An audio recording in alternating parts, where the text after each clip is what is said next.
Deputy CM Bhatti Vikramarka మరోసారి target అయ్యారు. తుక్కుగూడ జనజాతర భారీ బహిరంగ సభ ఇందుకు వేదికైంది. తొలుత జనజాతర సభ కోసం కాంగ్రెస్ పార్టీ ఇచ్చిన యాడ్ చిచ్చు పెట్టింది. ఈ యాడ్ లో డిప్యూటీ సీఎం భట్టి విక్రమార్క హోదాను ఉద్దేశపూర్వకంగా తగ్గించే ప్రయత్నం చేస్తున్న విమర్శలు ఉన్నాయి. ఈ ప్రకటనలో సీఎం రేవంత్ రెడ్డి, రాహుల్, ప్రియాంక ఫోటోల్ని పెద్ద సైజులో వేశారు. Deputy CM Bhatti Vikramarka photo కంటే మంత్రి పొంగులేటి శ్రీనివాసరెడ్డి ఫోటో పెద్దగా వేయడం, భట్టికి ప్రత్యేకత ఏమీ లేదన్నట్టుగా ఆయన పక్కనే మరో మంత్రి దుద్దిల శ్రీధర్ బాబు ఫోటో వేయించడం చర్చకు దారితీసింది.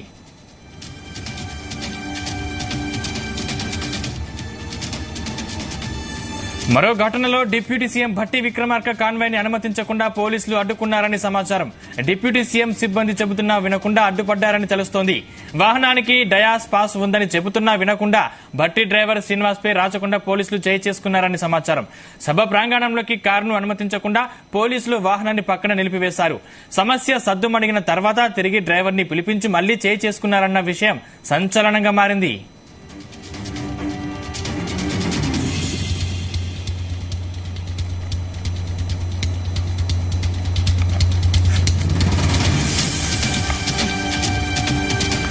డిప్యూటీ సీఎం భట్టి విక్రమార్క మరోసారి టార్గెట్ అయ్యారు. తుక్కుగూడ జనజాతర భారీ బహిరంగ సభ ఇందుకు వేదికైంది. తొలుత జనజాతర సభ కోసం కాంగ్రెస్ పార్టీ ఇచ్చిన యాడ్ చిచ్చు పెట్టింది. ఈ యాడ్ లో డిప్యూటీ సీఎం భట్టి విక్రమార్క హోదాను ఉద్దేశపూర్వకంగా తగ్గించే ప్రయత్నం చేస్తున్నారన్న విమర్శలు ఉన్నాయి. ఈ ప్రకటనలో సీఎం రేవంత్ రెడ్డి, రాహుల్, ప్రియాంక ఫోటోల్ని పెద్ద సైజులో వేశారు. Deputy CM Bhatti Vikramarka photo కంటే మంత్రి పొంగులేటి శ్రీనివాసరెడ్డి ఫోటో పెద్దగా వేయడం, భట్టికి ప్రత్యేకత ఏమీ లేదన్నట్టుగా ఆయన పక్కనే మరో మంత్రి దుద్దిల శ్రీధర్ బాబు ఫోటో వేయించడం చర్చకు దారితీసింది. ఇదే అంశానికి సంబంధించిన మరిన్ని పూర్తి డీటెయిల్స్ మా ప్రతినిధి శ్రీచరణ్ అందిస్తారు. శ్రీచరణ్. Sandeep, good morning. నిన్న తుక్కుగూడలో జరిగిన జనజాతర సభ విజయవంతంగా అయిందని చెప్పుకోవాలి. కాకపోతే ప్రధానంగా నిన్న కాంగ్రెస్ పార్టీ దినపత్రికలకు ఇచ్చిన ప్రకటనలు మాత్రము చాలా సంచలనాత్మకంగా మారాయి ప్రస్తుతము. ఎందుకంటే డిప్యూటీ చీఫ్ మినిస్టర్ భట్టి విక్రమార్కకి మళ్లీ, అంటే ఒక రకంగా చెప్పాలంటే ఆయన ముఖ్యమంత్రి తర్వాత నెక్స్ట్ ఆయన్ని డిప్యూటీ చీఫ్ మినిస్టర్ గా ఆయన ఒక హోదా కలిగిన వ్యక్తి, సీఎం తర్వాత సీఎం లాంటి మనిషి. నిన్న కాంగ్రెస్ పార్టీ ఇచ్చిన పత్రికా ప్రకటనలో ఆయన ఫోటో ప్రధానంగా అక్కడ మెయిన్ చాలా పేపర్స్ లలో కూడా ప్రధానంగా ముఖ్యమంత్రి రేవంత్ రెడ్డితో పాటు రాహుల్ గాంధీ అలాగే ప్రియాంక గాంధీ ఫోటోలు పెద్ద సైజులో వేశారు. అనంతరము రైట్ సైడ్ మంత్రి పొంగులేటి శ్రీనివాస్ రెడ్డి ఫోటో కూడా కాస్త పెద్ద సైజులో ఉంది. అలాగే లెఫ్ట్ సైడ్ మాత్రం కొన్ని పత్రికలలో మాత్రము చాలా చిన్న సైజులో deputy chief minister Mallu Bhatti Vikramarka photos అనే ఇమేజ్ అని పెట్టడము, దానికి తోడు ఐటీ శాఖ మంత్రి దుద్దిళ్ల శ్రీధర్ బాబు ఈ ఫోటో కూడా వేయడం అనేది ఇప్పుడు సర్వత్రా చర్చ దారితీస్తుంది. ఎందుకంటే డిప్యూటీ చీఫ్ మినిస్టర్ హోదాలో ఉన్న వ్యక్తికి ప్రాధాన్యత తగ్గించడం ఏంటి, దానికి తోడు పక్కనే ఐటీ శాఖ మంత్రి ఫోటో పెట్టడం ఏంటి అంటే ప్రస్తుత ప్రభుత్వంలో భట్టి విక్రమార్కకు అంత ప్రాధాన్యత లేదు అని కూడా ప్రధానంగా ఇటు రాజకీయ విశ్లేషకులు అంటున్నారు. గడిచిన కొద్ది రోజులుగా కూడా మొన్న యాదగిరి గుట్టకు వెళ్లినప్పుడు ముఖ్యమంత్రి కూడా దర్శనానికి వెళ్లినప్పుడు కూడా అప్పట్లో ఆ రోజు కూడా సర్వత్రా చర్చ నడిచింది. అక్కడ ఏంటంటే బేసిక్ గా అందరూ స్టూల్ మీద కూర్చున్నారు. అయితే వేద పండితులు ఆశీర్వచనం ఇచ్చే సమయంలో కూడా భట్టి విక్రమార్క చిన్న సైజ్ స్టూల్ మీద కూర్చోవడంతో కూడా ఆ రోజు చాలా వివాదాస్పదంగా మారిందని చెప్పుకోవాలి. ఎందుకంటే ఒక దళితుడు డిప్యూటీ చీఫ్ మినిస్టర్ ఉన్న స్థాయి వ్యక్తి కింద కూర్చోవడం ఏంటి, ముఖ్యమంత్రితో పాటు మిగతా మంత్రులు పైన చైర్లో కూర్చోవడం ఏంటని కూడా ప్రధానంగా ప్రతిపక్షాలు కూడా ఆరోపించాయి. బీఆర్ఎస్ కూడా ప్రధానంగా కాంగ్రెస్ ని చాలా కౌంటర్ చేసింది. దళితుల పట్ల మీకు ఎందుకింత వివక్ష అని కూడా ప్రధానంగా బీఆర్ఎస్ పార్టీ ట్రిగ్గర్ చేసింది. అయితే ఇది ర్యాండమ్ గా జరుగుతుందా లేకపోతే సిరీస్ గా డెలిబరేట్ గా నడుస్తుందా అనేది కూడా ప్రధానంగా ఇప్పుడు సర్వత్రా చర్చ నడుస్తోంది. ప్రధానంగా ఇటు భట్టి వర్గీయులు కూడా వాపోతున్నారు. ఎందుకంటే గడిచిన కొద్ది రోజులుగా కూడా Bhatti Vikramarka deputy chief minister హోదాలో ఉన్నారు. ఆయనకి సరైన ప్రాధాన్యత, చివరికి పేపర్ యాడ్స్ లో కూడా ఫోటో సైజ్ తగ్గించడం ఏంటి అని కూడా ప్రధానంగా వాపోతున్నారు. అయితే నిన్న జరిగిన జనజాతర సభకు మాత్రం భారీ ఎత్తున ప్రజలు తరలి వచ్చినప్పటికీ అయితే నిన్న ఒక అనుకోని సంఘటన కూడా జరిగిందని మనం చెప్పుకోవాలి. అది కూడా యాదృచ్ఛికంగా డిప్యూటీ చీఫ్ మినిస్టర్ భట్టి విక్రమార్కకి కాన్వాయ్కి చెందిన ఇన్సిడెంట్ జరిగింది. జరిగింది. అయితే నిన్న రాహుల్ గాంధీని ముఖ్యమంత్రి రేవంత్ రెడ్డి ఎయిర్పోర్ట్ కి శంషాబాద్ ఎయిర్పోర్ట్ కి వెళ్లి రిసీవ్ చేసుకుని వస్తున్న క్రమంలో రాహుల్ గాంధీ కూడా ముఖ్యమంత్రి రేవంత్ రెడ్డి కాన్వాయ్ లో కూర్చోవడము, అదే కాన్వాయ్ లో ముఖ్యమంత్రితో పాటు deputy chief minister Bhatti Vikramarka కూడా అదే కారులో ప్రయాణించడం, అనంతరము ఇటు రాహుల్ గాంధీ కాన్వాయ్ తో పాటు ముఖ్యమంత్రి రేవంత్ రెడ్డి కాన్వాయ్ కూడా వరుసగా ముందు ఉండడము, వెనుకలో ఆ convoy deputy chief minister convoy వెనుకలో ఉండడము, అయితే ఆ సీఎం వెహికల్ లోనే డైరెక్ట్ భట్టి విక్రమార్కతో కూడా రాహుల్ గాంధీ సీఎం వీళ్ళందరూ డయాస్ కి వెళ్లిపోవడము, అయితే వెనకాలే ఉన్న కాన్వాయ్ ని అక్కడ డిప్యూటీ సీఎం కాన్వాయ్ ని పోలీసులు ఆపడం జరిగింది. ఆపాక అక్కడ సదరు ఒక లేడీ అధికారి కూడా అత్యుత్సాహం చూపించారని కూడా ప్రధానంగా ప్రచారం జరుగుతుంది జోరుగా. ఎందుకంటే driver Srinivas, deputy chief minister driver Srinivas ప్రధానంగా చెప్పారు అక్కడ అని కూడా ప్రచారం జరుగుతుంది. మేడం, ఇది డిప్యూటీ చీఫ్ మినిస్టర్ కాన్వాయ్, పైన చూడండి డయాస్ పాస్ ఉంది, కార్ పాస్ వివిఐపి పాస్ ఉందని కూడా ఆయన గెస్టర్స్ కూడా చూపెట్టారంట. చూపెట్టినప్పటికీ ఆయన డ్రైవరు పొలైట్ గా చెప్పారా లేకపోతే మేడం పైన పాస్ ఉంది అని రూడ్ గా చెప్పారా అనేది అది నిజ నిర్ధారణ జరగాల్సి ఉంది. అయితే ఆ లేడీ ఆఫీసర్ చాలా అత్యుత్సాహం చూపెట్టి ఇమీడియట్ గా కాన్వాయ్ పక్కన ఆపేసి ఆ డ్రైవర్ ని కొట్టడం జరిగింది. అయితే ఈ వివాదం అంతా కూడా కాసేపటికి అక్కడ లోపల అందరూ కూడా పాత్రికేయ మిత్రులు, మీడియా అందరూ కూడా లోపలనే కాన్సన్ట్రేట్ చేశారు. బయట ఏం జరుగుతుంది అనేది కూడా ఎవరికి ఏం తెలియదు. అయితే ఇక్కడ పోలీస్ డిపార్ట్మెంట్ వాళ్ళు ఇక్కడ కాంగ్రెస్ ప్రభుత్వము చాలా ప్రతిష్టాత్మకంగా తీసుకుంది నిన్న జరిగిన జనజాతర సభను. ఎట్టి పరిస్థితుల్లోనూ విజయవంతం చేయాలని కూడా ప్రధానంగా క్యాడర్ కి మార్గనిర్దేశం చేసిన నేపథ్యంలో ఇటు పోలీస్ డిపార్ట్మెంట్ ప్రెషర్ కి లోనయ్యి ఇలా అకస్మాత్తుగా డిప్యూటీ చీఫ్ మినిస్టర్ డ్రైవర్ పైన దాడి చేయడం ఏంటనేది కూడా సర్వత్రా చర్చ నడుస్తోంది. అయితే ఈ ఇమీడియట్ గా కాన్వాయ్ ని ఒక సైడ్ పెట్టించి ఆ కాన్వాయ్ లోపలికి పర్మిషన్ లేదని కూడా ఆ సదరు లేడీ ఆఫీసర్ చెప్పడము, అనంతరం కూడా రాచకొండ కమిషనరేట్ పరిధిలోని ఏసీపీ కూడా అనంతరం హాఫ్ అన్ అవర్ తర్వాత 30 minutes తర్వాత మళ్లీ డ్రైవర్ ని పిలిపించుకొని చుట్టూ పోలీసులు పెట్టి కొట్టడం కూడా ఇప్పుడు కాస్త వివాదాస్పదం అవుతోంది. 30 minutes తర్వాత ఆల్రెడీ అయిపోయింది. ఆ లేడీ ఆఫీసరు ఆయన్ని తిట్టడంతో పాటు టైట్ గా స్లాబ్ కూడా ఇచ్చింది అనేది కూడా ప్రధానంగా ప్రచారంలో ఉంది. మళ్లీ పిలిచి కొట్టడం ఏంటనేది కూడా ప్రధానంగా చర్చనీయాంశంగా మారింది. అయితే డిప్యూటీ చీఫ్ మినిస్టర్ పిఆర్ఓ కూడా వెళ్లి సార్ ఇది డిప్యూటీ చీఫ్ మినిస్టర్ కాన్వాయ్, ఖచ్చితంగా లోపలికి అనుమతించండి, డ్రైవర్ చెప్పింది వాస్తవము, అక్కడ పైన క్లియర్ గా కూడా పాస్ కూడా మెన్షన్ చేసింది, దాని మీద కార్ పైన స్టిక్కర్ కూడా ఉంది, మీరు ఎందుకు అనుమతించట్లేదు అంటే కూడా సదరు లేడీ ఆఫీసర్ తో పాటు ఏసీపీ కూడా పిఆర్ఓని దుర్భాషలాడారంట. Who are you useless fellow అని కూడా అన్నారని చెప్పేసి కూడా అక్కడ కొంతమంది వాపోయారు పిఆర్ఓతో ఉన్న చుట్టూ మనుషులు కూడా. సో ఇలా నిన్న జరిగిన ఇది గడిచిన కొద్ది రోజులుగా ముందుగా అనుకున్నట్టు మనము ఇది ర్యాండమ్ గా జరిగితే ఓకే, కానీ యాదృచ్ఛికంగా జరిగితే ఓకే, కానీ ఇది డెలిబరేట్ గా జరుగుతుందా అనేది కూడా ఇప్పుడు సర్వత్రా ఒక ప్రశ్ననైతే లేవనెత్తుతోంది. సందీప్, శ్రీచరణ, అంటే గతంలో కూడా ఇలాంటి సందర్భాలు చాలా సార్లు చూసాం. అంటే ఒక దళితుల మంత్రిని అవమానించడం పట్ల కార్యకర్తలు ఏమంటున్నారు?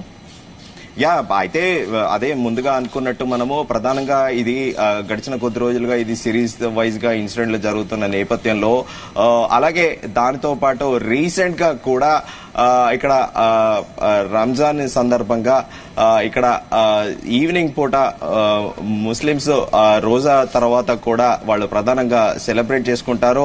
అయితే దానికి కూడా ఈవినింగ్ ఫంక్షన్ కి ముఖ్యమంత్రి రేవంత్ రెడ్డితో పాటు deputy chief minister Bhatti Vikramarka కూడా వెళ్లి అసదుద్దీన్ ఓవైసీకి ఆ రోజు కూడా ఫ్రూట్ ఫస్ట్ ముఖ్యమంత్రి రేవంత్ రెడ్డి డ్రై ఫ్రూట్ తినిపించారు. అనంతరం భట్టి విక్రమార్క కూడా ట్రై చేయడానికి చూస్తే ముఖ్యమంత్రి రేవంత్ రెడ్డి వారించారు. సో ఇట్లా వరుసగా 3 ఇన్సిడెంట్స్ ని బట్టి మనం చూసుకుంటా ఉంటే ఇక్కడ కాస్ట్ డిస్క్రిమినేషన్ కాకుండా పొలిటికల్ యాంగిల్లో చూసుకుంటే Bhatti Vikramarka as a senior most leader in the Congress party. So ఆయన కాంపిటేటివ్ గా ఉంటారా, లేకపోతే ఆయనే ముఖ్యమంత్రి రేవంత్ రెడ్డి కంటే మొదటి నుంచి కూడా పార్టీలో ఉన్నారు, వివిధ హోదాల్లో పనిచేశారు. సో ఈ నేపథ్యంలో డామినెన్స్ ప్రధానంగా ఇక్కడ సహజంగానే కాంగ్రెస్ పార్టీలో ఎప్పుడు కూడా ఒక అన్సర్టనిటీ ఉంటుంది, గ్రూప్ రాజకీయాలు ఎక్కువ ఉంటాయి, వర్గపోరు ఉంటుంది అనేది కూడా ప్రధానంగా కాంగ్రెస్ పార్టీకి పెట్టిన పేరు. సో అయితే ఇప్పుడు డెలిబరేట్ గా అంటే పార్టీ పరంగాతో పాటు హోదా పరంగా కూడా కావాలని కార్నర్ చేయడానికే ఇది జరుగుతుందా అనేది కూడా తేలాలి. కానీ ఏదేమైనప్పటికీ బట్టి వర్గీయులు మాత్రం తీవ్రంగా వాపోతున్నారు. అంత పెద్ద దినపత్రికలకు ఇచ్చిన యాడ్స్ లో డిప్యూటీ చీఫ్ మినిస్టర్ కి ముఖ్యమంత్రి తర్వాత నెక్స్ట్ ఎవరు అంటే గవర్నమెంట్ లో డిప్యూటీ చీఫ్ మినిస్టర్ ఫోటో చిన్న సైజ్ వేయడం ఏంటి అనేది కూడా ప్రధానంగా చర్చనీయాంశంగా మారింది. ఒక రకంగా చెప్పాలంటే బట్టి వర్గీయులు కూడా చాలా కొంచెం అప్సెట్ అయ్యారనేది మాత్రం అయితే మనం ఖచ్చితంగా చెప్పుకోవచ్చు. Sandeep, right, thank you Sricharan.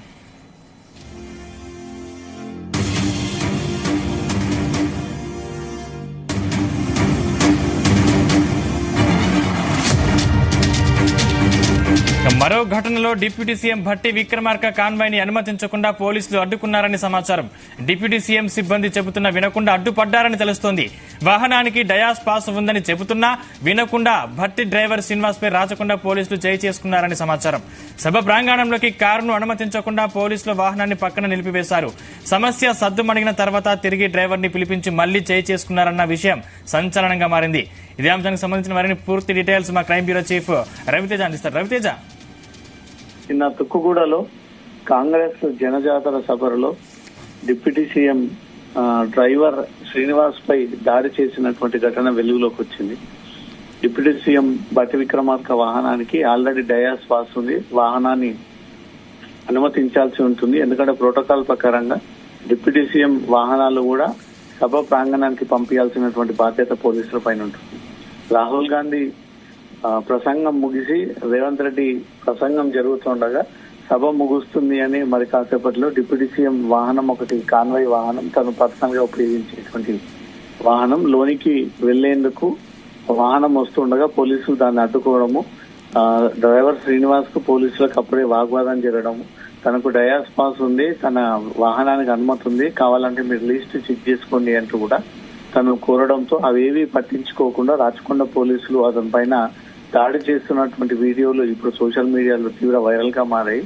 ఒక ఏసీబీ స్థాయి అధికారి, ఒక ఇన్స్పెక్టర్, పై స్థాయి ఉన్నతాధికారులు అందరూ కలిసి శ్రీనివాస్ ని ముక్కుమ్మడిగా దాడి చేస్తున్నటువంటి వీడియోలు కనబడతా ఉన్నాయి. అతని జోబులో ఉన్నటువంటి ఐడెంటిటీ కార్డు లాక్కొని కిందికి పడేస్తున్నటువంటి దృశ్యాలు కూడా కనబడతా ఉన్నాయి.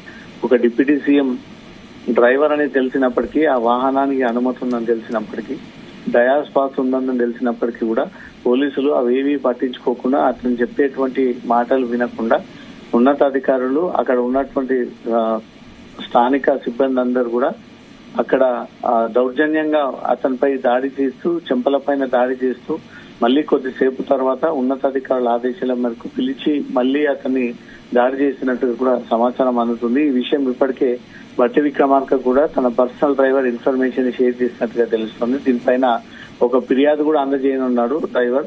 తన డ్యూటీ పరంగా తను కారు వాహనాన్ని తీసుకెళ్తుండగా పోలీసులు అడ్డుకొని మరీ దాడి చేయడము, దాంట్లో ఉన్నతాధికారులే ఉండడము, స్థానిక పోలీసులు ఉండడము, ఎంత చెప్పినా వినకుండా ఈ రకంగా దాడి చేయడము, దౌర్జన్యం చేయడము, బెదిరించడము, తనను అనవసరంగా జోబులో ఉన్నటువంటి ఐడి కార్డు తీసి బయటికి పడేయడము, పబ్లిక్ అందరూ చూస్తుండగానే డిప్యూటీ సీఎం వాహన డ్రైవర్ పై దాడి చేశారంటే డిప్యూటీ సీఎం కి ఎంత అవమానకరంగా ఉంటుందనే ఒక విషయాన్ని కూడా శ్రీనివాస్ భట్టి విక్రమార్క దృష్టికి తీసుకెళ్లినట్టుగా తెలుస్తుంది. ఈ రోజు అధికారికంగా శ్రీనివాస్ ఒక ఫిర్యాదు కూడా అందజేసేటువంటి అవకాశం ఉంటుంది. ఏ వాహనాన్ని అనుమతించాలో, ఏ వాహనాన్ని అనుమతించకూడదు అనే దానిపై కూడా పోలీసులకు ఒక స్పష్టత ఉంటుంది. దాని ప్రకారంగానే ఈ వాహనాన్ని కూడా అనుమతించాలి. డయాస్ పాస్ కూడా డిప్యూటీ సీఎం వాహనం పైన కనబడుతుంది. ఆ వాహనాన్ని అనుమతించాలని పోలీసులకు తెలిసినప్పటికీ అక్కడ ఉన్నటువంటి పరిస్థితుల నేపథ్యంలో విఐపి మూవ్మెంట్ స్టార్ట్ కాబోతున్నటువంటి నేపథ్యంలో ఈ వాహనాన్ని అనుమతిస్తే మళ్ళీ రాకపోకలకు ఇబ్బంది అవుతుందనే ఒక ఆలోచనతోటి పోలీసులు ఈ వాహనాన్ని అడ్డుకొని పక్కకు నిలిపివేసినట్టుగా మాత్రం ఉన్నతాధికారుల నుంచి వచ్చినటువంటి సమాచారం. ఏదేమైనప్పటికీ వ్యక్తులపైన చేతులు చేసేటువంటి హక్కు పోలీసులకు లేదు. డిప్యూటీ సీఎం కాన్వాయ్ ని అడ్డుకోవడమే కాకుండా ప్రశ్నించినందుకు డ్రైవర్ శ్రీనివాస్ పై కూడా ముక్కుమ్మడిగా వరుసగా దాడి చేసినటువంటి ఘటన ఇప్పుడు నిన్న జరిగినటువంటి సభలో మాత్రం తీవ్ర సంచలనంగా మారింది. పోలీసు ఉన్నతాధికారులు శాంతి భద్రతలను అదుపు చేయాలి, వ్యక్తులని కన్విన్స్ చేసి వాహనాన్ని తీపియాలి తప్ప ఏకంగా వ్యక్తుల మీద దాడి చేసుకుంటూ తన జేబులో ఉన్నటువంటి ఐడెంటిటీ కార్డుని తీసుకొని లాగేసి పడేయడము, మళ్ళీ కొద్దిసేపటి తర్వాత మళ్ళీ ఆ కోపంతో ఆ వ్యక్తి పైన కింది స్థాయి సిబ్బందితో దాడి చేయించడము, ఇదంతా కూడా పోలీసులు నిన్న ఓవర్ యాక్షన్ చేశారనేది మాత్రం చాలా స్పష్టంగా అర్థమవుతుంది. ఈ విషయం రాష్ట్ర ప్రభుత్వం దృష్టికి కూడా తీసుకెళ్లేటువంటి అవకాశం ఉంది. బట్టి విక్రమార్క ఈ రోజు అధికారికంగా శ్రీనివాస్ తో అదే మహేశ్వరం పోలీస్ స్టేషన్ లో ఫిర్యాదు అందజేసేటువంటి అవకాశం ఉంది. ఏ రకంగా దాడి చేస్తారు, ఎందుకు వాహనాన్ని అలో చేయలేదు, తను చెప్పినా వినకుండా ఇంత దౌర్జన్యం చేయడానికి గల కారణాలు ఏంటి, తనకు అన్ని ఐడెంటిటీ కార్డులు ఉన్నా, డయాస్ పాస్ ఉన్నా అవన్నీ ప్రదర్శించినప్పటికీ పోలీసులు అది చూసుకోకుండా ఈ రకంగా దాడి చేయడం మాత్రం దారుణం అంటూ మాత్రం బట్టి విక్రమార్క ఈ రోజు డ్రైవర్ శ్రీనివాస్ తో ఫిర్యాదు చేయించి ఎవరైతే తన పైన దాడి చేయించినటువంటి పోలీసులు ఉన్నారో వారి పైన కేసు నమోదు చేయాలంటూ కూడా ఈ ఫిర్యాదు అందించేటువంటి అవకాశం ఉంది. Sandeep, right, thank you Raviteja.